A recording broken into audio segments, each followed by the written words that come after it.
So I'm delighted to be invited to speak with you this morning. Well, it's afternoon for me here in the United States, but I'm very grateful to be able to participate in this conversation. I look forward to having actual conversation after my presentation. I should say that I'm not a full-blown card-carrying effective altruist. I'll explain a little bit in my paper how I encountered the movement.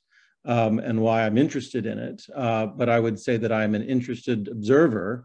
And this paper is based on my chapter in the book, Effective Altruism and Religion, Synergies, Tensions, and Dialogue, which was edited by Roser, Reidner, and Huppenbauer. And the paper is called Are Effective Altruist Saints? Effective Altruism, Moral Sainthood, and Human Holiness. That's the title of the chapter. And so this is a very brief version of that chapter. The handout has a number of references, including to the print edition of the book, but you may know that it's also available for free, open access on the Nomos website. So that's very easily found online if you search for it. So let me begin by explaining what I mean by saint in this context, and I will then make the connection to effective altruism. So there are at least three ways in which people talk about saints, but today I'm only really interested in one of them, the third one. The first way is the official religious definition, mostly associated with the Roman Catholic and Orthodox churches, in which after a remarkably holy person has died, their life is subjected to sustained analysis and then formally canonized as a saint of that particular church. So to be a saint in this official religious sense requires two conditions, death and canonization. For example, Saint Francis or Mother Teresa, who is now Saint Teresa of Calcutta. And this is undoubtedly the basic and most common way in which the term saint is used. And the word itself is simply the noun of the Latin word for holy. Second, at least in my English-speaking cultural context, there is an informal or colloquial sense of the word saint, which we sometimes apply to those whom we know personally who seem to be especially good, often in regard to their patients. So for example, we often say of a woman who has an overbearing husband, she is a saint for putting up with him. But third, there is a technical philosophical sense of the term saint, and that's what I want to focus on today. But I want at the end to broaden the meaning somewhat. So this technical use of saint goes back to an essay by the British philosopher J.O. Urmson, published in 1958, titled Saints and Heroes, and I provide the reference on the handout. In this essay, Urmson pointed out that in the Anglo-American Anglo-American moral philosophy of his day, there were only three recognized categories for moral actions: the wrong, the neutral, and the obligatory. So if an action was considered good for you, then it was obligatory. That is, you had to do it. But Urmson argued that this threefold division of moral actions was insufficient because it left out a potential fourth category, namely actions that were good but not obligatory. That is, actions that were good but that you did not have to perform, which were in fact optional. The technical term for this fourth category is supererogatory. That is above and beyond, or more than what you are required or obliged to do. And while the supererogatory was a recognized category in Christian moral theology, especially among Roman Catholics. Before Urmson's paper, it was not recognized in secular moral philosophy. And so here he set out to explain and defend it. One of his main examples is of a soldier who throws himself on a hand grenade and thus sacrifices his life to save the lives of his comrades. Urmson says that this is undoubtedly a good act, but that no one would regard it as obligatory. That is, no one is morally obliged to throw themselves on a hand grenade, even if it would save other lives. It is, therefore, he says, supererogatory. Crucially, it is in the context of examples like this that Urmson provides a philosophical definition of saint as someone who does actions that are far beyond the limits of their duty. That is, a saint, in Urmson's sense, is someone who lives a life of extreme supererogation. And that's the sense of saint that is relevant to my question: are effective altruists saints? To see the significance of this question, I need to discuss another well-known philosophical essay, namely Susan Wolf's Moral Saints from 1982. And again, the reference is on the handout. Although she does not quote Urmson's saints and heroes here, Wolf is clearly working in the Urmsonian tradition of describing saints in moral rather than religious terms, and in associating such saints with supererogation. But Wolf then ratchets things up by offering a more radical definition of what she explicitly calls a moral saint. And that is a person whose every action is as morally good as possible. A person, that is, who is as morally worthy as can be. Let me repeat that. For Wolf, a moral saint is a person whose every action is as morally good as possible, a person, that is, who is as morally worthy as can be. And I'll come back to that definition in a few moments. However, Wolf's distinctive and very controversial contribution here is to then argue that we should not, in fact, strive to be moral saints. As she says, moral perfection, in the sense of moral saintliness, does not constitute a model of personal well-being toward which it would be particularly rational or good or desirable for a human being to strive. In other words, rather than commending such morally maximizing sainthood, as we might expect an ethicist to do, Wolf laments it. As she explains further, a necessary condition of moral sainthood would be that one's life be dominated by a commitment to improving the welfare of others or of society as a whole. But why is that a problem? Isn't that what we morally want or even expect of people? But Wolf's concern with moral sainthood is that an exclusive focus on morality will, as she puts it, crowd out the non-moral virtues, as well as many of the interests and personal characteristics that we generally think contribute to a healthy, well-rounded, richly developed character.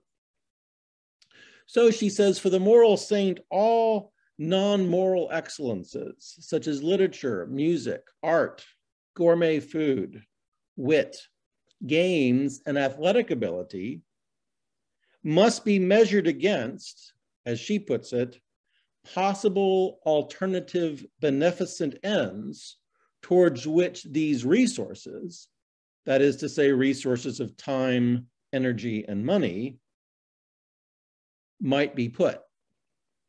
Therefore, she says, engaging in such non-moral activities requires the decision not to justify every activity against morally beneficial alternatives, and this is a decision a moral saint will never make. So then, in reference to Urmson's discussion of supererogation, Wolff notes that if we have reason to want people to live lives that are not morally perfect, then any plausible moral theory must make use of some conception of supererogation. Supererogation, in her view, as well as Urmson's, is what separates the rest of us from moral saints. We need to know when we have done enough to be morally sufficient and feel free to stop. For Wolff, there are genuine goods other than moral ones, and we cannot allow the legitimate but limited claims of morality to dominate our lives. So now that I've explained this moral philosophical meaning of saint, as derived from both Urmson and Wolff, and the way they both associate such sainthood with supererogation, I can now finally get to effective altruism. As I said earlier, I am here summarizing effectively my essay, Are Effective Altruist Saints? This title question comes from reading Peter Singer's book, The Most Good You Can Do, How Effective Altruism is Changing Ideas About Living Ethically. And as of course you know, this book, along with William McAskill's Doing Good Better, constitutes the main manifesto and introduction to effective altruism. And as I said, I am not myself a card-carrying, full-blown effective altruist, but I was and still am in the process of researching a book that deals partly with the relationship between moral sainthood and radical altruism. And in the midst of that research, I encountered with great interest the movement of effective altruism. And so I read Singer's book. And I was fascinated to discover that in the preface of The Most Good You Can Do, Singer says explicitly that effective altruists are not saints. To be more precise, he writes, most effective altruists are not saints, but ordinary people like you and me. So very few effective altruists claim to live a fully ethical life. Most of them are somewhere on the continuum between a minimally acceptable ethical life and a fully ethical life.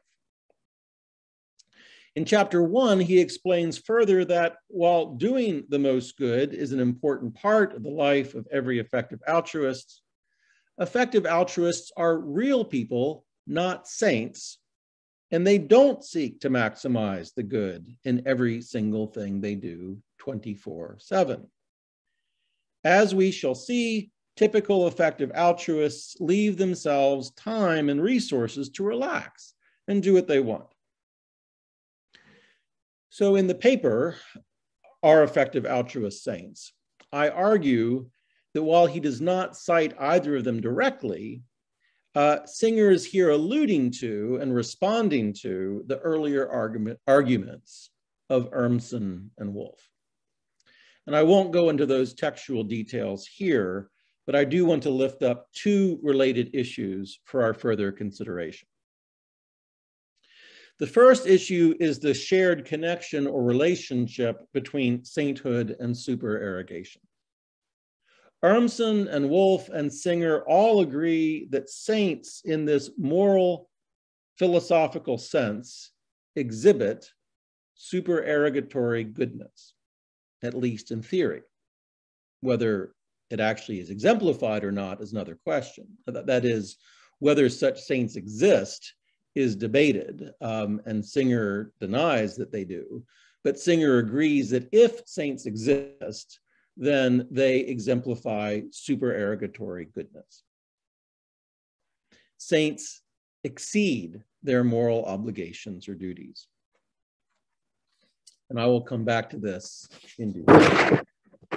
The second issue is the intriguing similarity between Wolff's definition of a moral saint as a person whose every action is as morally good as possible, a person that is who is as morally worthy as can be, and Singer's description of saints as those who live what he calls a fully ethical life. As you recall, Singer goes on to say that while effective altruists are not saints in this sense, most of them are somewhere on the continuum between a minimally acceptable ethical life and a fully ethical life. As we have seen, Wolff argues that we should not strive to be as morally worthy as can be, but it seems clear that Singer, by contrast, does think that we should strive to live fully ethical lives. So the question is, what does Singer mean by a fully ethical life? And is that a possible aspiration for a human being? And I will come back to that question in a moment. But let me now return to the previous issue of the relationship between sainthood and supererogation. Wolff wrote her famous essay well before the rise of effective altruism. But a number of people have seen her arguments against moral sainthood as a preliminary critique of effective altruists, such as Singer and MacAskill. As you recall, Wolff said, disapprovingly, that a necessary condition of moral sainthood would be that one's life be dominated by a commitment to improving the welfare of others or of society as a whole, which certainly sounds like the very intentional goal of effective altruists. Likewise, she says that for the moral saint, all non-moral excellences must be measured against possible alternative beneficent ends towards which these resources of time, energy, and money might be put. And so therefore engaging in such non-moral activities requires the decision not to justify every activity against morally beneficial alternatives. And this is a decision a moral saint will never make. But this also sounds, at least to me, and you're the effective altruist, so I look forward to engaging with you on this question. This sounds to me like the commitment of effective altruists to indeed justify every activity against morally beneficial alternatives. So it seems to me that effective altruists do strive to exemplify Wolff's definition of moral sainthood. And I certainly think that Wolff would herself think that effective altruists are moral saints in the way that she disapproves. So it's very curious to me that Singer explicitly denies that effective altruists are saints. Why is that? Well, the answer has to do with supererogation. Wolff believes in supererogation, and as we saw earlier, she thinks it is a necessary concept in order to protect us against the excessive demands of an exclusively moral approach to life. As I said, in Wolff's view, there are genuine goods other than moral ones, and we simply cannot allow the legitimate but limited claims of morality to dominate our lives to the exclusion of everything else that gives it meaning. Moral saints, in her view, are precisely those who do allow morality to take over and thus commit themselves to extraordinary supererogatory actions. But thankfully, we don't need to follow them in doing more than we have to do.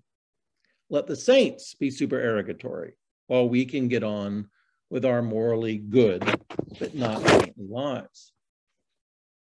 Singer, by contrast, is much less in favor of supererogation. And this is where it gets a bit complicated because it's not entirely sure, and I've only read a bit of Singer, but I've engaged in conversation with people who know his work better than I do, and they agree that it's a bit ambiguous whether Singer thinks that supererogation is simply impossible, a non-existent or empty category, or whether his view of its limits or when it begins are so high as to be effectively the same answer. But it's not quite clear if he totally denies supererogation, which is unsurprisingly called being an anti-supererogationist. But he certainly thinks that it is of much less significance than those like Urmson and Wolf do. So in The Most Good You Can Do, in one of his early discussions of effective altruism, he says, effective altruism is based on a very simple idea. We should do the most good we can. Obeying the usual rules about not stealing, cheating, hurting, and killing is not enough, or at least not enough for those of us who have the great good fortune to live in material comfort, who can feed, house, and clothe ourselves and our families and still have money or time to spare. Living a minimally acceptable ethical life involves using a substantial part of our spare resources to make the world a better place. Living a fully ethical life involves doing the most good we can. So even what he calls a minimally acceptable ethical life requires a substantial portion of our resources. So in his view, actually, most people are not even achieving a minimally acceptable ethical life. Living a fully ethical life is even a greater commitment.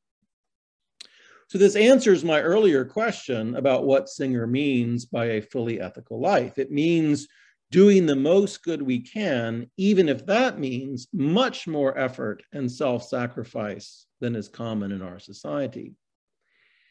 This is, of course, the argument of his famous early essay, Famine, Affluence, and Morality, which is regarded as one of the founding documents of the effective altruism movement.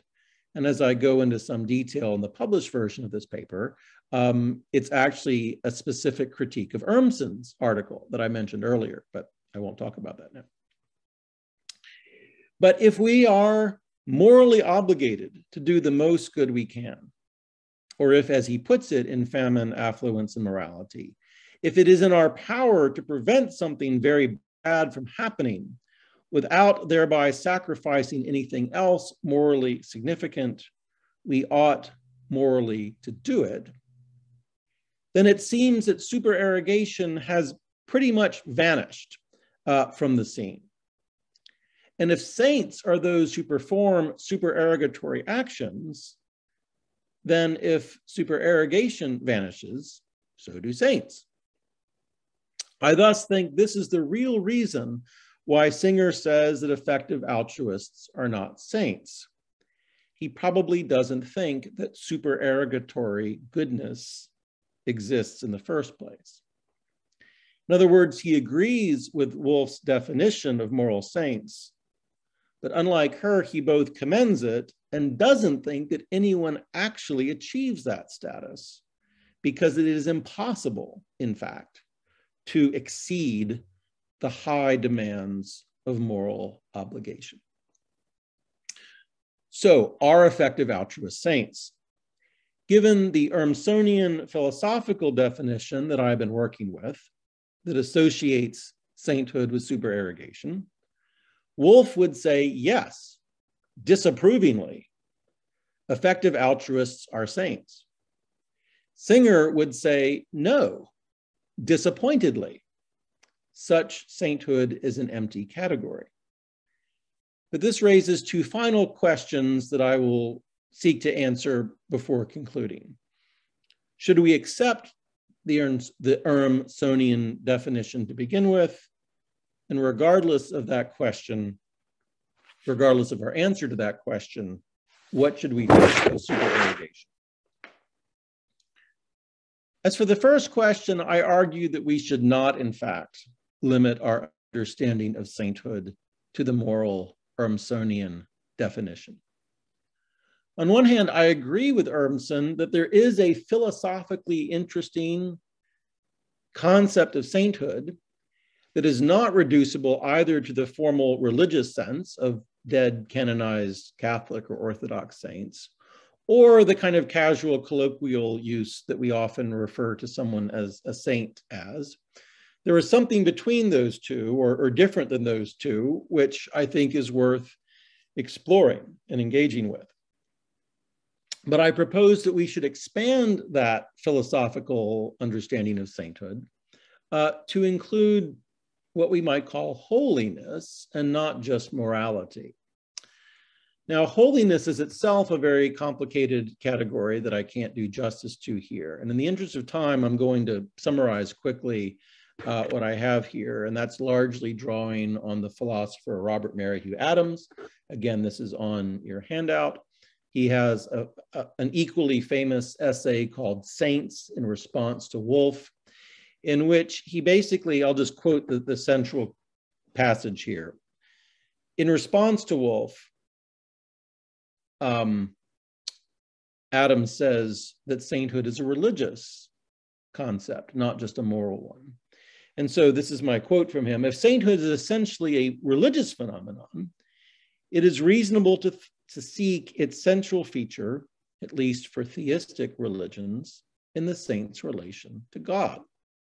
Saint means holy. Indeed, they are the same word in most European languages. And here's his definition. Saints are people in whom the holy or divine can be seen. In a religious view, they are people who submit themselves in faith to God, not only loving him, but also letting his love possess them, so that it works through them and shines through them to other people.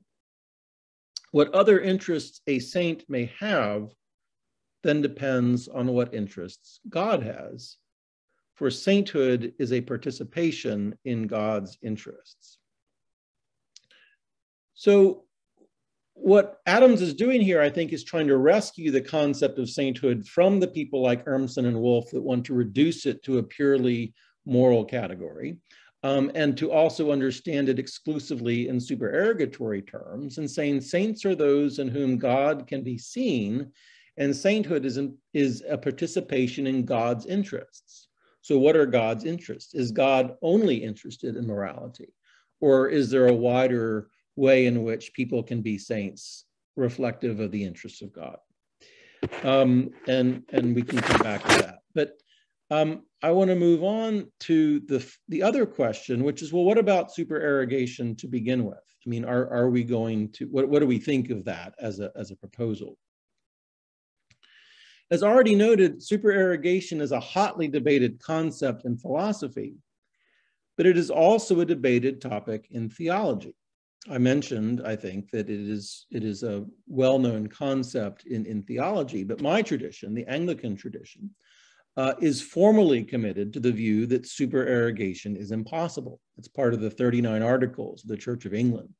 Article 14 in controversy with Roman Catholics says that it is impossible for us to exceed our moral duties. And it's actually titled Of Supererogation, and it says no. But without trying to resolve that controversy, I want to suggest that sainthood, properly understood, is less tied to supererogation as it is to vocation. Saints, as I understand them, are not called to go above and beyond the call of moral duty. They are simply called to be themselves. In the words of Thomas Merton, for me to be a saint means to be myself. Therefore, the problem of sanctity and salvation is in fact the problem of finding out who I am and discovering my true self. So again, I will just summarize the final pages here, because I see I'm going way past time. But to me, one of the interesting questions raised by effective altruism relates to the helping professions, such as being a doctor or a nurse or a social worker. And in the full version of this paper, I engaged with the L'Arche movement, which is the movement founded by Jean Vanier, in which people who are mentally handicapped and physically handicapped live together with those who are not. And I raised the question, is this something that an effective altruist could commit themselves to? And it seems to me not. It seems to me that even Christian effective altruisms would look at a life spent, helping someone with Down syndrome put together a puzzle, or helping someone who is physically handicapped brush their hair, that such a life would not be doing the most good you can do. The question I raise is, what if someone is called by God to that? Is that a legitimate vocation for a Christian, even if it's not effective in the sense that effective altruists desire? And I quote the English poet John Milton, who in one of his poems says, "They also serve who only stand and wait." So do we have the freedom to do things that are not effective in that sense if we feel that God is calling us to them? And I think I'll stop there because, again, I want us to have time for questions and I don't want to go too much longer. So I think that's enough for me for now.